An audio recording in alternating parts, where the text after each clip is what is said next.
자, 입문과정 건축법 세 번째 시간이고요.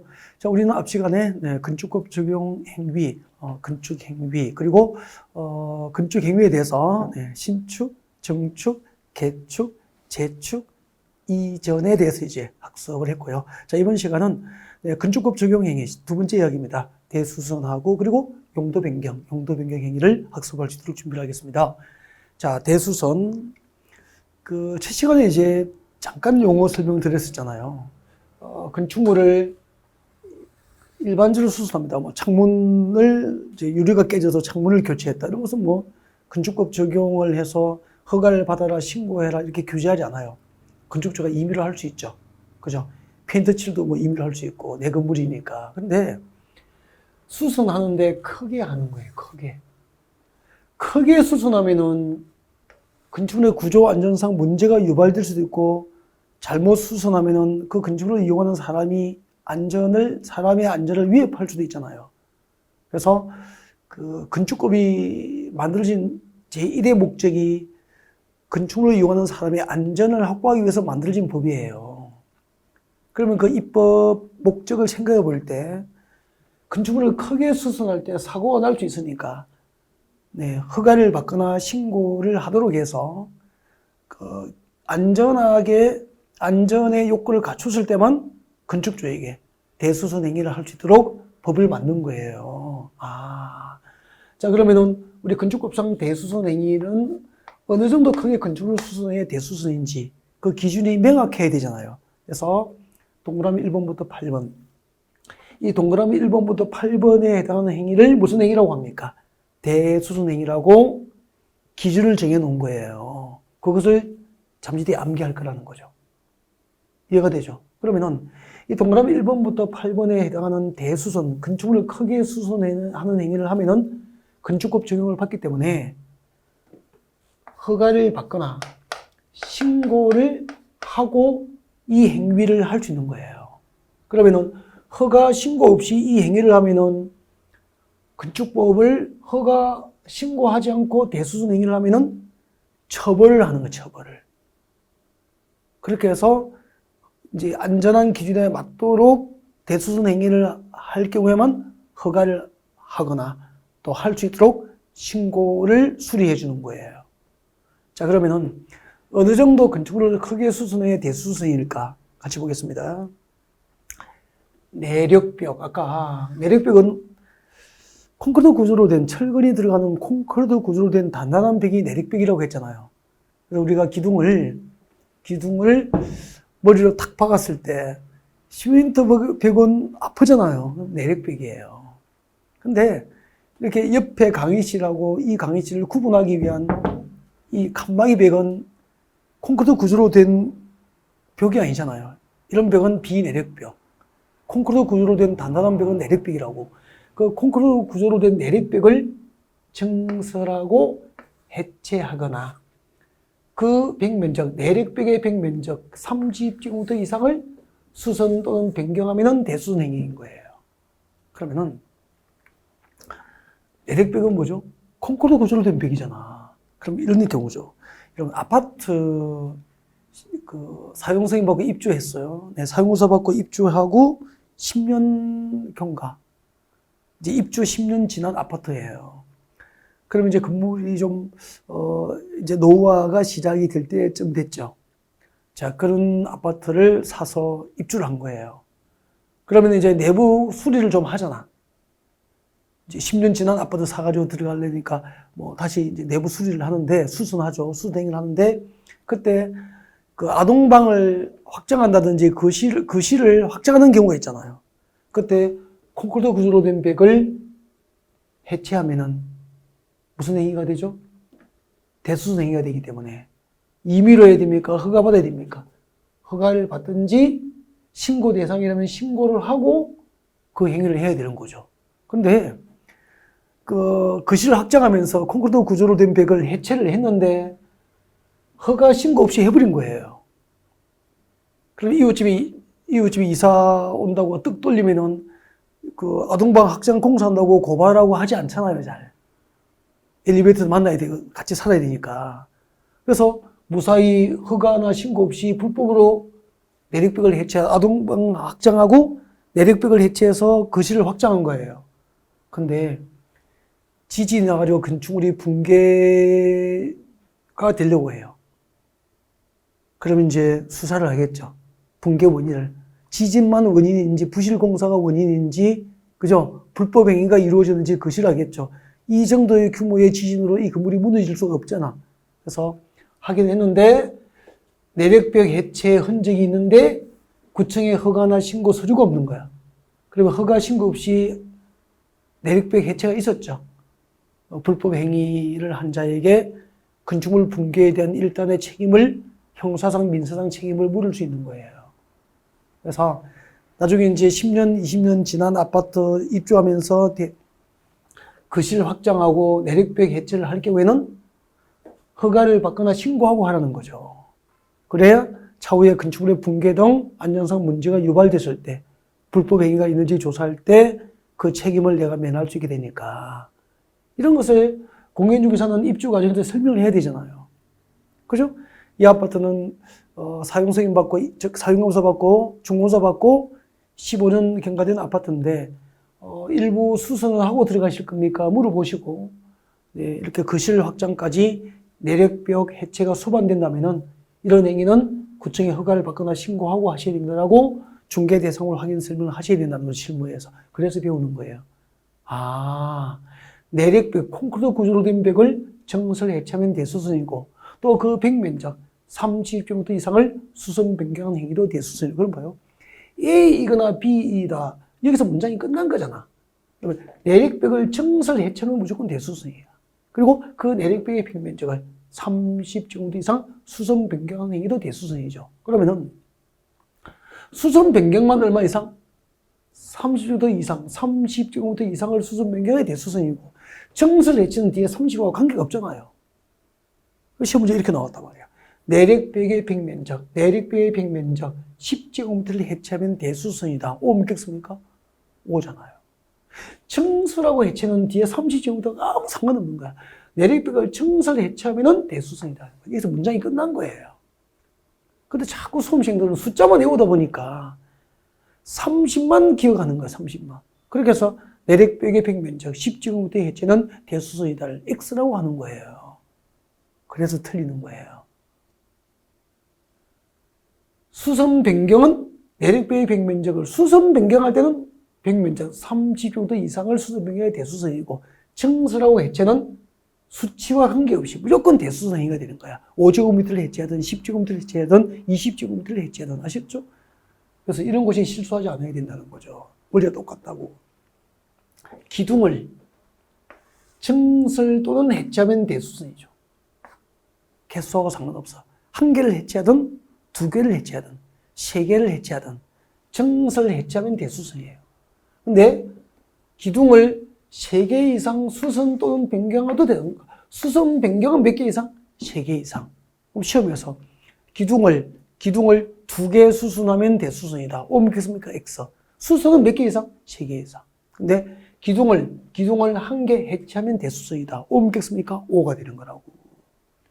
이런 부분만 조심하면은 설명 다 드린 거예요, 이제. 그 다음에 보. 아까 보가 뭔지 배웠죠? 기둥, 건축물의 기둥 상단을 이렇게 양쪽 상단을 이어주는 거. 이것이 뭐죠? 보. 보를 증설하고 해체하면 대수선이야. 증설 해체하거나 아니면은 보를 3개 이상 수선하고 변경하선 대수선. 그래서 수선 변경은 전부 몇 개 이상? 3개 이상. 30제곱미터 이상.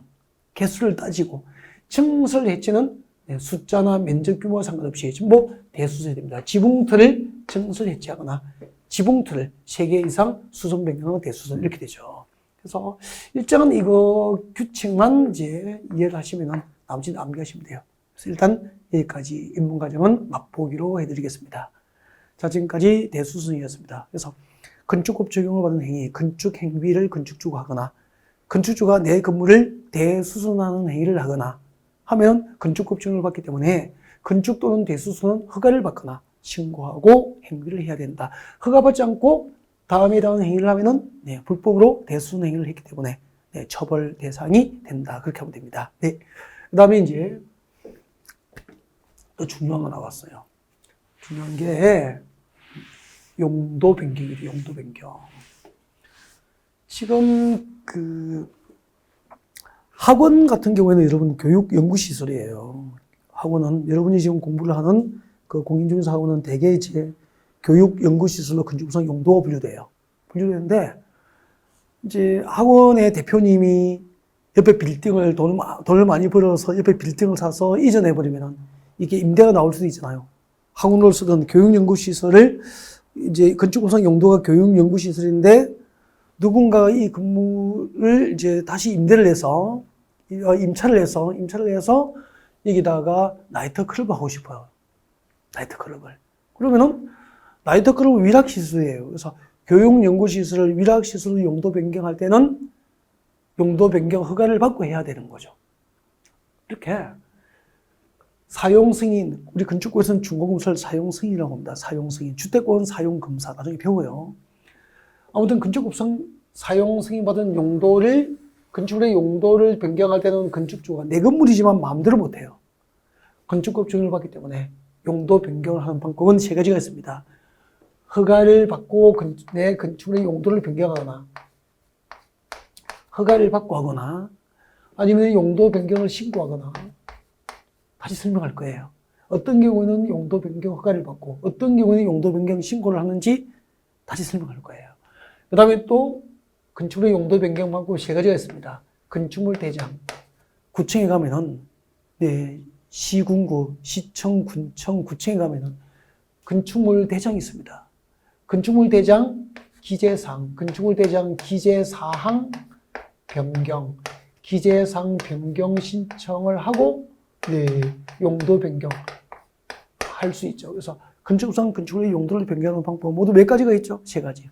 용도 변경 허가를 받거나 용도 변경을 신고하거나 그리고 건축물 대장 기재사항 변경 신청을 통해서 용도 변경하는 방법이 있다. 그리고 어떤 경우는 허가받고 어떤 경우는 신고하고 어떤 경우에는 기재사항 변경 신청을 해야 될까? 잠시 뒤에 설명하겠습니다. 잠시 기다려 주시면 되는 거죠. 그러면은 일단 용도 변경은 건축법 적용을 받은 행위다 됐고, 여러분 땅의 종류가 몇 가지죠? 국토교육부에서 배웠잖아요. 땅의 종류. 땅은 용도별로. 우리나라 국토정보를 대상으로 도시지역 배웠죠. 도시지역이 있고, 도시 주변에 무엇이 있죠? 관리지역. 국토의 계획 및 이용에 관한 법률에서 배웠죠. 관리지역. 그리고 밑에 농림지역과 자연환경 보전지역이 있잖아요. 도시적, 관리적, 농림적, 자연환경 보전지역이 있는데 이 중에서 대통령령으로 세분되는 게 두 개가 있었죠. 대통령령으로 세분되는 게 도시지역하고 관리지역 있잖아요.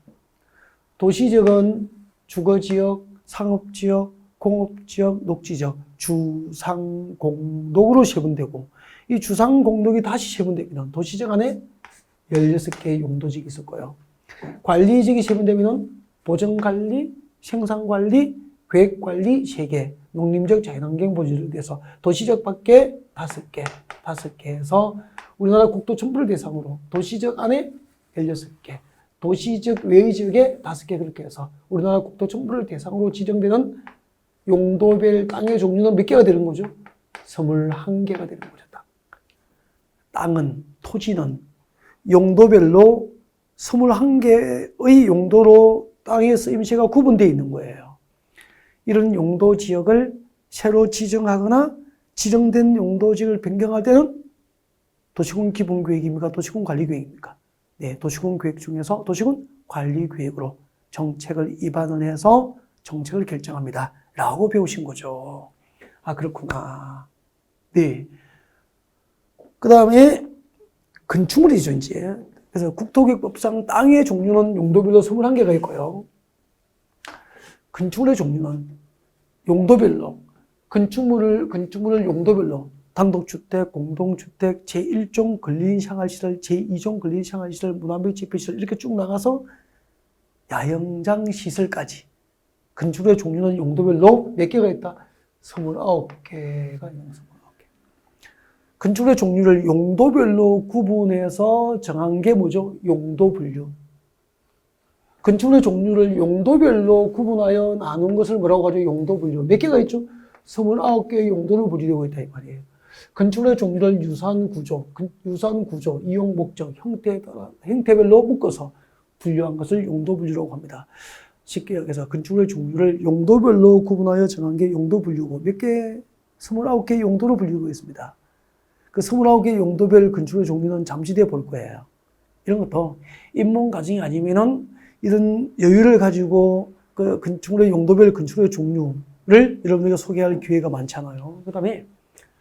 그러면은 29개의 용도 분류된 것을 건축물의 종류를 용도별로 29가지로 분류하고 그 29가지 용도 분류된 그 중에서 위험한 정도가 유사한 것끼리 묶어주면은 시설군 분류라고 하는 시설군. 다시. 건축물의 종류는 용도별로 몇 가지가 있죠? 29개. 29개 용도 분류된 것을 위험 정도가 같은 것끼리 묶어주면 뭐라고 하죠? 시설군이라고 하고, 시설군 분류는 9개의 시설군이 있다는 거죠. 29개의 용도 분류된 것을 위험한 정도가 유사한 것끼리 묶어주면 뭐죠? 시설군은 몇 개가 있죠? 9개. 9개의 시설군을 여러분에게 소개합니다. 네. 9개의 시설군을 여러분에게 소개합니다. 시설군 분류 9개. 자, 그럼 처음부터 시작해 봅시다. 우리 건축법상 건축물의 종류는 몇 가지 용도로 구분되어 있죠? 29개. 이것을 무엇이라고 합니까? 용도 분류라고 하는 거죠. 용도 분류. 몇 개가 있다고요? 29개. 잠시 뒤에 그 29개를 중요한 거 보여드릴게요. 자, 29개 용도 분류된 것을 위험한 정도, 위험 정도. 아니, 여러분, 아파트가 위험해요? 공동주택. 아파트가 위험해요? 공장이 위험해요? 공장이 위험하죠. 물류창고가 위험해요?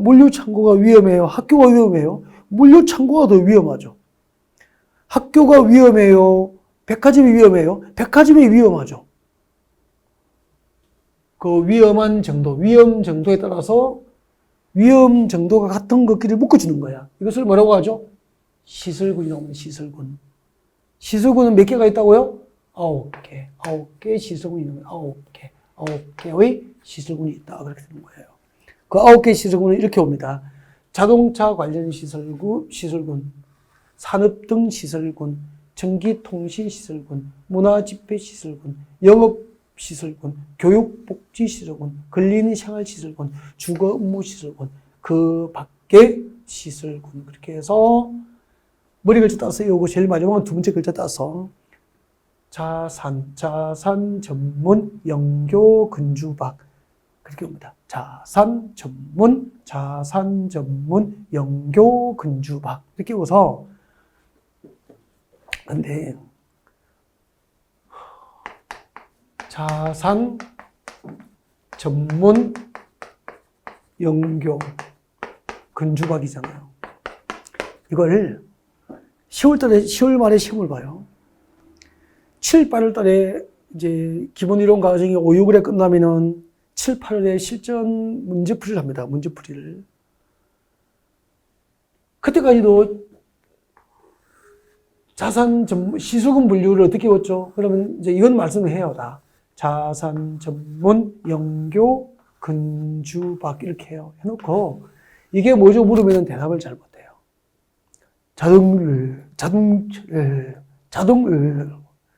자동차 관련 시설군, 산업 등 시설군, 전기통신시설군, 문화집회시설군, 영업시설군, 교육복지시설군, 근린생활시설군, 주거업무시설군, 그 밖의 시설군 이렇게 또박또박 연습을 진짜 안 해요.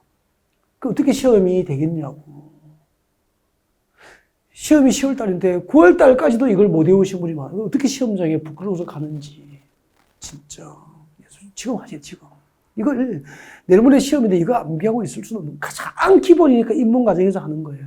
지금 하셔야 돼요. 그러니까 중고등학교 때, 초등학교 때 해야 될 것은 초등학교에 맞춰야 되지. 초등학교 과정을 공부하지 않은 상태로 중학교에 들어와서 초등학교 것을 하려면 안 되잖아요. 그래서 시기가 있단 말이에요. 그래서 입문 과정에서 이것은 해야 되는 거예요. 자산, 전문, 영교, 건축학. 짚으면은 말할 줄도 연습하시라고. 자동차 관련 시설군, 산업 등 시설군, 전기통신, 문화집회, 영업, 교육복지, 근린생활, 주거 업무, 그 밖에 시설군 꼭 하셔야 되고요. 그 다음에 9개 시설군 분류를 하는 기준이 뭐죠? 위험 정도가 같은 크기로 묶은 거라니까. 그래서 이 시설군 분류에서 상위 시설군으로 올라가면 올라갈수록 예를 들면은 그 밖의 시설군에서 위로 시설군 분류가 위로 올라갈수록 고위험, 아주 위험한 용도에 해당하는 건축물이에요. 그러면은 반대로 시설군 분류가 하위 시설군으로 내려가면 내려갈수록 덜 위험, 저위험, 위험한 정도가 낮은 건축물로 보면 되는 거예요. 그럼 봐요. 단독주택, 공동주택은 9개 시설군 분류에서 8번째 밑에 있으니까 하위군이니까 상당히 안전한 건물이고 자동차 관련 시설 용도에 해당하는 건물은 상당히 위험하다는 거잖아요. 그럼 정비공장 같은 건 여기에 해당되는 거야. 정비공장. 정비공장은 얼마나 위험해요. 용접하지, 판검하지, 자동차 해체하지, 두드려야 되지, 도색해야지. 그죠? 얼마나 위험하냐고. 그러면은 백화점, 판매 시설은 백화점이잖아요. 백화점으로 허가를 받아서 중공사 받고 입주해서 장사하다가 백화점 용도로 판매 시설로 허가받아 놓고 나중에 자동차 관련 시설로 바꾸려면은 더 위험한 용도로 용도가 변경되잖아. 그럼 사람이 다칠 확률이 높아지죠. 그래서 함부로 용도 변경을 못하도록 용도 변경을 허가받게 만든 거예요. 그래서 9개 시설군 분류에서 위험한 용도로 용도 변경할 때는 용도 변경을 허가받는 거예요. 반대로 창고 시설이었어. 요즘에는 창고가 물건을 그냥 쌓아두는 것이 아니고 물류창고는 컨베이어 시스템이 돼서 컨베이어 시스템 돌아가고 있죠. 그 다음에 카고 트럭 들어와서 그죠? 상품을 내리죠. 지게차가 옮기죠. 크레인으로 큰 물건은 나르죠. 공중에서 밑에서 얼마나 위험하다고. 그래서 창고 시설은 옛날에 고구마 넣어놓고 가만히 두는 그런 시설이 아니기 때문에 현대는 상당히 위험한 시설로 분류하게 된 거예요. 근데 창고 시설을 다시 판매 수도 용도 변경하면 시설군 분류가 내려가잖아요. 덜 위험한 용도로 변경한다. 그래서 상위 시설군에서 하위 시설군으로 용도 변경할 때는 용도 변경 절차가 신고만 하면 되는 거예요. 이제 이해가 좀 되죠? 처음부터 하면은 건축법상 건축물의 용도별 종류는 몇 개? 29개. 29개 용도 분류된 것을 위험한 정도가 같은 용도끼리 묶어주면 뭐죠? 시설군 분류. 몇 가지가 있죠? 9개. 9개 시설군 분류하는 기준은 뭐죠? 위험한 정도. 그러면 같은 시설군끼리는 위험 정도가 같다는 거예요. 그런데 하위군으로 분류된 것을 상위군으로 변경하면은 위험한 용도로 변경이니까 함부로 용도 변경 못하도록 허가를 받도록 했고 상위군에 속하는 용도를 하위군으로 변경하면은 덜 위험한 용도로 변경하니까 용도 변경을 신고만 하고 쉽게 할 수 있는 거예요. 근데 판매시설, 백화점을 숙박시설로 바꿀 거예요. 그러면은 판매시설, 숙박시설은 시설군이 같은 영업시설군에 속하잖아. 시설군이 같다는 것은 위험한 정도가 같잖아. 그러니까 백화점을 모텔로, 호텔로 바꾸든 호텔을 백화점으로 바꾸든 위험한 정도의 변화가 없는 거야. 그래서 이때는 같은 시설군 내에서 용도 변경은 구청에 가서 건축물 대장 기재사항을 변경해 달라고 건축물 대장 기재사항 변경 신청을 통해서 용도 변경할 수 있는 거예요. 그럼 건축법상 용도 변경 방법 모두 몇 가지가 있죠? 3가지. 내가 빌딩주인데 내가 가지고 있는 이 빌딩의 용도를 변경할 때는 시수금 분리해서 상위군으로 변경할 경우에는 허가를 받고 용도 변경하고, 시수금 분리해서 하위군으로 용도 변경할 때는 신고하고 하고, 그리고 같은 시술군 내에서 상호간의 용도 변경은 구청에 가서 건축물 대장 기재사항 변경 신청을 통해서 용도 변경할 수 있다 이 말이에요. 예를 들면 지금 현재 백화점이 판매 시설이잖아. 그러면 건축법상 용도는 판매 시설로 건축물 대장에 기재가 되어 있어요. 기재가. 그죠? 건축물 대장을 떼보면은 이 건축물 용도는 판매 시설로 기재되어 있단 말이야. 이걸 숙박시설로 바꿀 테니까 기재사항을 숙박시설로 변경해달라고 기재사항을 변경 신청하면 된다 이 말이에요. 기재사항 변경 신청이 뭔지 알겠죠? 종전의 용도를 내가 변경하고자 하는 용도로 건축물 대장에 기재사항을 변경해달라고 신청하면 된다 이 말이에요. 그럼 시험이 이렇게 나오잖아. 판매시설을 숙박시설로 용도 변경할 때는 같은 시설군 내에서 용도 변경이니까 건축물 대장 기재사항 변경 신청만 하면 되잖아요. 근데 시험 문제는 판매시설을 숙박시설로 용도 변경할 경우에는 용도 변경에 관하여 허가를 받아야 한다. 옮기겠습니까? X. 이럴 때는 문제가 그렇게 나온다 이 말이에요. 이해가 됐죠? 이게 전체를 체계적으로 알고 있어야 되는 거야. 건축법상 건축물의 용도 분류는 건축물의 종류를 용도별로 29개로 분류한다. 29개의 용도 분류된 것을 위험한 정도와 같은 용도끼리 묶어주면 무엇이라고 그러죠? 시술군. 시술군은 몇 개가 있죠? 9개 시술군. 9개 시술군. 어떻게 오죠? 자산, 정문, 영교, 건축학. 상위군으로 변경하면은 용도 변경을 허가받고, 하위 시술군으로 용도 변경하면은 신고. 같은 시술군 내에서 용도 변경은 건축물 대장, 기재사항 변경 신청하고 건축물의 용도를 변경할 수 있다. 그러면은 이 세 가지 절차를 거치지 않고 건축물의 용도를 마음대로 변경하면은 불법 행위가 되고, 건축물을 위반한 불법 행위는 처벌을 받게 되는 거예요. 이제 용도 변경 원리를 여러분에게 말씀드린 거예요. 네. 근데 그럼 이걸 이제 외워야 상위군으로 변경은 허가받고 하위군으로 변경은 신고하고, 같은 시군은 그죠? 건축물 대장 기재사항 변경 신청을 통해서 용도 변경할 수 있다고 문제를 답을 찾아갈 수 있잖아요. 근데 시험에 잘 나오는 게 정해져 있다고. 이런 것들. 그죠? 이런 것들. 이런 거 몇 개 정도 외우시면 돼요. 걸린 시간을 치르고 있는 거. 이런 거 외워두시면 돼요. 그리고 이거 외우기 싫으면은 상식으로 하면 돼, 상식으로. 더 위험한 용도를 변경은 허가. 덜 위험한 용도를 변경은 신고. 상식적으로 어느 쪽이 더 위험한 용도인지 구별이 안 되면은 위험한 정도가 같겠지 뭐. 기재사항 변경 신청을 통하여 용도 변경할 수 있다라고 해도 거의 맞다고. 아셨죠? 네. 그래서 어떻게 보면 암기사항 같지만 이해사항이 맞잖아요. 여러분, 지난해 2022년도 아직까지는 지난해가 아니죠. 인문과정 촬영하고 있을 때는 2022년인데, 2022년도 공인중개사 시험에서 2차 가보면 부동산 공급이 평소에도 그랬지만 합격을 좌우했는데 상당히 어렵게 나왔죠. 요즘에는 단기간에 짧게 쉽게 공부해서 합격할 수 있는 시험이 아니라는 걸 시험을 한번 보시면 뼈저리게 느끼게 돼요. 네, 그런 분들은 좌우가시면 돼요. 상당히 좀 이해나 원리를 많이 설명을 하기 때문에 이해를 반복해서 익숙하게 만드는 과정이지, 단순히 외우는 방법, 재미있게 외우는 방법을 쇼하듯이 가르치지 않는다는 거죠. 우리가 시험을 준비하기 위해서 공부를 하는 거지, 즐겁게 외우는 방법을 배우는 건 아니잖아요. 부동산 전문가가 되기 위한 과정이니까. 자, 건축법상 건축법 적용을 받는 행위, 건축행위, 대수선 행위, 그리고 용도 변경. 지금은 용도 변경 행위의 원리들을 여러분과 함께 학습을 하고 있는 중이죠. 몇 가지만 이제 여러분 자료에서 다시 짚어드리고, 또 그 다음을 한번 볼 수 있도록 준비를 할까요?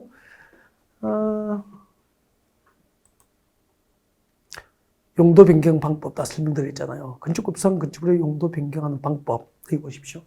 건축법상 건축물의 용도 변경 방법은 세 가지가 있잖아. 용도 변경을 허가받고 할 수도 있고, 용도 변경을 신고하고 할 수도 있고, 아니면 구청에 가서 건축물 대장, 기재사항, 건축물 대장 기재사항 변경 신청을 통해서 용도 변경하는 방법이 있다. 다 배웠잖아요. 자, 용도별 시수군 분류에서 상위군으로 변경하면 위험한 용도로 변경하는 거잖아. 용도 변경은 허가를 받아야 되잖아. 그 다음에 시수군 분류에서 하위군으로 변경할 때는 덜 위험한 용도로 변경이니까 허가받지 않고 쉽게 신고하고 용도 변경할 수 있게 됩니다. 그죠? 네. 그 다음에 시설군 중에서 같은 시설군 내에서 건축물의 용도를 변경합니다. 이때는 같은 시설군 내에서 용도 변경하니까 위험한 정도의 변화가 없죠. 그래서 이때는 건축물 대장, 기재사항 변경 신청을 통해서 용도 변경할 수 있다. 그 다음에 복수 용도 인정합니다.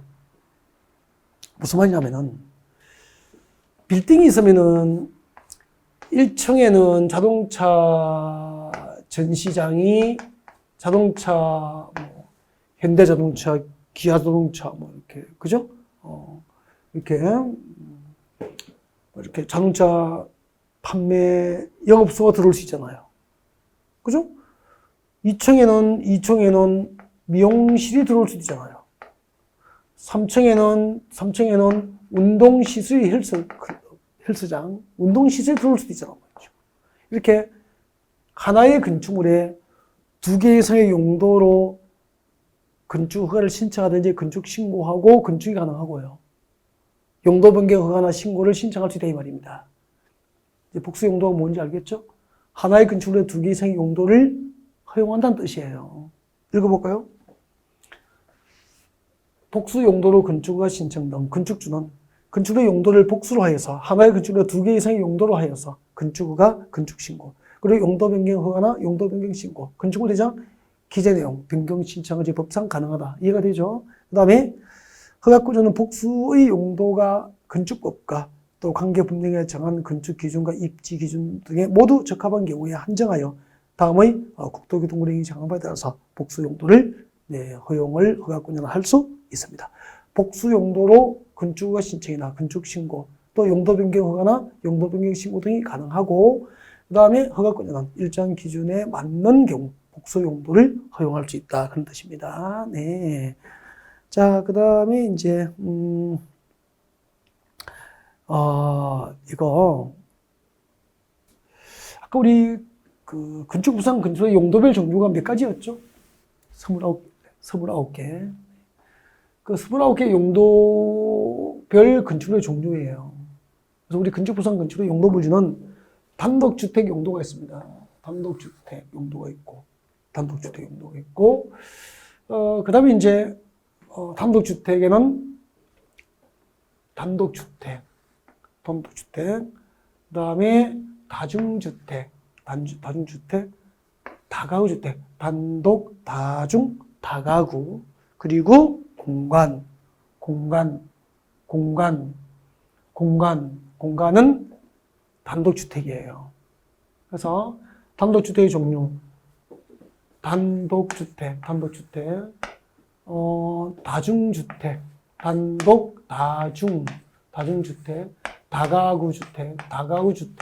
다가구주택, 단독, 다가구, 공간. 이 4개가 건축구상 용도 분류가 단독주택으로 용도 분류된 겁니다. 그래서 건축구상 용도 분류가 단독주택으로 분류된 것은 몇 개가 있죠? 4개. 단독, 다중, 다가구, 공간은 건축구상 용도 분류가 단독주택으로 분류된다. 됐습니까? 네. 그래서 이건 외우셔야 됩니다. 앞에 걸 따서 외우십시오. 공. 건축구상 단독주택 종류. 단다다공, 단독,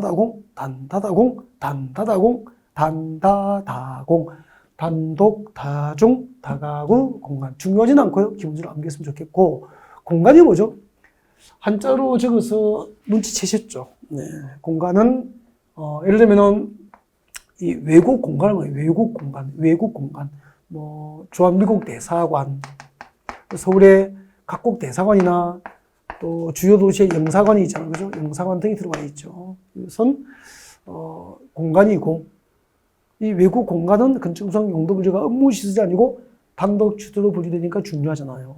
그리고 이제 다가구 주택이 무엇인지 다중주택이 무엇인지 구체적으로 적어둔 거예요. 이런 것은 뭐 중요하지 않습니다. 그렇게 중요하지 않고 나중에 이제 문제풀이 과정에서 필요하면은 약간 언급을 할 수는 있고요. 이런 별도로 뭐 참고만 하시고 공부를 안 해도 돼요.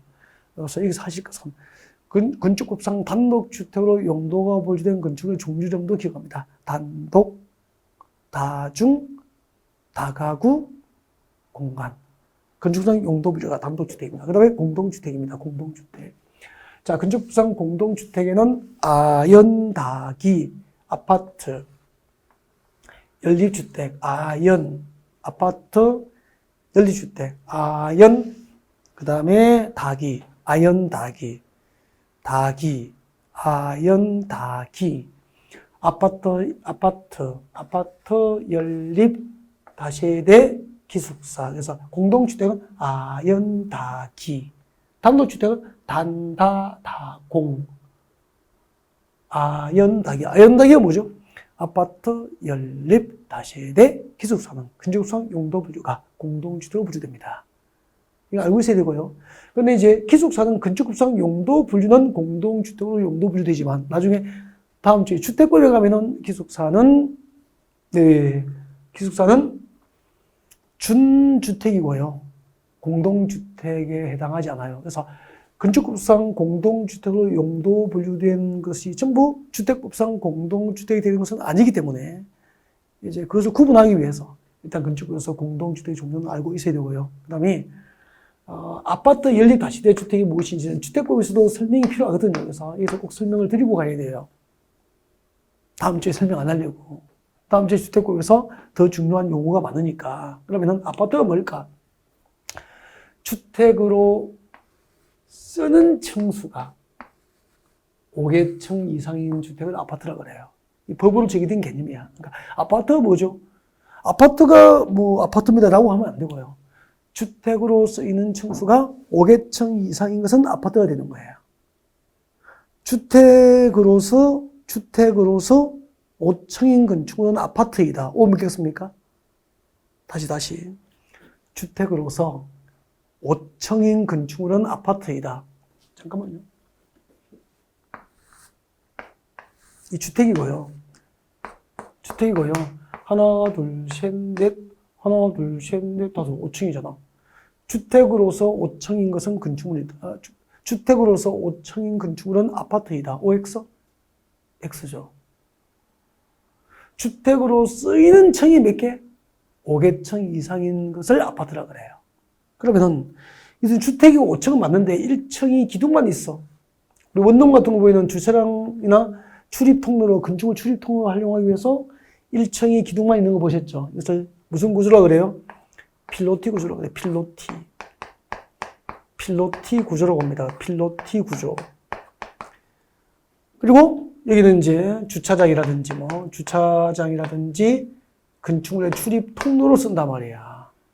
이렇게 필로티 구조로 되어 있으면 주택이 아니잖아요. 그죠? 그러면 2층, 3층, 4층, 5층. 주택으로 쓰인 층은 몇 개 층입니까? 4개 층뿐이잖아. 이것은 아파트가 될 수 없다 이 말이야. 그래서 주택으로서 5층이지만 주택으로 쓰이는 층이 4개 층이니까 이것은 아파트가 아닌 거예요. 그래서 아파트는 주택으로서 5층인 건축은 아파트이다. 그럼 틀려요. 주택으로 쓰는 층, 쓰이고 있는 층수가 몇 개? 5개층 이상의 아파트가 됩니다. 꼭 기억할 것. 그 다음에 연립주택은 주택으로 쓰는 한 개동의 바닥면적 합계가 660제곱미터를 초과합니다. 한 개동의 바닥면적 합계가 660제곱미터를 초과하고 아파트니까 5개층 이상이면 안 되죠. 주택으로 쓰이는 층수가 4개층 이하이면 연립주택이 되는 거죠. 한 개동의 바닥 면적 합계가 660제곱미터를 초과하고 주택으로 쓰이는 층수가 4개층 이하이면 연립주택이 됩니다. 그 다음에 다시대는 주택으로 쓰는 한 개동의 바닥 면적 합계, 주택으로 쓰는 한 개동의 바닥 면적 합계가 660제곱미터 이하이고, 주택으로 쓰이는 층수가 4개층 이하인 것은 다시대 주택이 됩니다. 그럼 봐요. 연립주택과 다시대 주택의 공통점이 뭐죠? 연립주택과 다시대 주택의 공통점은 한 개동의 바닥 면적 합계가 660제곱미터 초과하면 연립이고 그 이하는 다시대 주택이 되잖아. 이게 차이점이고 둘 모두 주택으로 쓰인 층수가 몇 개? 4개층 이하라는 점에서 같다는 겁니다. 그래서 연립주택하고 다세대주택의 공통점은 주택으로 쓰인 층수가 4개층 이하라는 점에서 똑같고, 주택으로 쓰이는 한 개 동의 바닥면적 합계가 660을 초과하면 그중 연립, 그 이하는 다시대야 되고, 그 다음에 주택으로 쓰이는 층수가 5개층 이상이면 뭐죠? 아파트가 되는 거죠, 법적으로. 이렇게 해서 아파트 연립 다시대, 그리고 기숙사까지를 건축구에서는 공동주택으로 용도 분류합니다. 그 다음에, 이제, 시험을 준비하기 위해서 꼭 알고 있어야 될, 이제 용도 분류된 건축물의 종류를 지금 우리가 체킹하고 있는 거고요. 그 다음에 이제, 제1종 근린생활시설 봅니다. 제1종 근린생활시설. 제1종 근린생활시설. 이런 근린이 뭐죠? 근린은 가까울 근자에 인접할 인자입니까? 주택과 가까운 곳을 주택과 인근 지역을 근린이라고 그래요. 주택과 인근 지역이에요. 그래서 주택과 인근 지역, 근린 지역에서 일상생활에 필요한 시설들이에요. 그것을 근린생활시설이라고 합니다. 근린생활시설은 두 가지가 있어요. 1종 근린생활시설도 있고, 그 다음에 보면 이제 2종 근린생활시설로 분류되는데, 1종 근린생활시설을 꼭 알고 있어야 될 게 있어요. 식품, 잡화, 의류, 완구, 수조, 건축, 자재, 의약품, 의료기 등 일상생활용품을 판매하는 소매점, 일상생활용품을 판매하는 소매점으로서 해당 용도로 쓰는 바닥면적합계가 1000제곱미터 미만인 것은 1종 근린생활시설. 동네 슈퍼, 식품, 잡화, 의류, 그죠? 동네 슈퍼마켓인데 바닥면적합계가 1000제곱 미만이면 동네 슈퍼는 1종 근린생활시설. 주택과 인근 지역에서 일상생활용품을 판매하는 시설로서 1종으로 분류돼요. 그 다음에 꼭 외워야 될 거. 라번이죠, 라번. 중요해요. 어원. 직가어원. 한의원, 침술원, 그죠? 적골원, 조산원, 안마원, 산후조리원, 전부 원이니까 일종이잖아. 농담을 그렇게 오는 거예요, 원. 그래서 일상생활에 필수적이고 유익한 것은 대개 일종으로 분류돼요. 그리고 조심해야 될 거. 안마원은 일종 근린생활시설이고, 조금 이따가 나오는데, 안마시술소는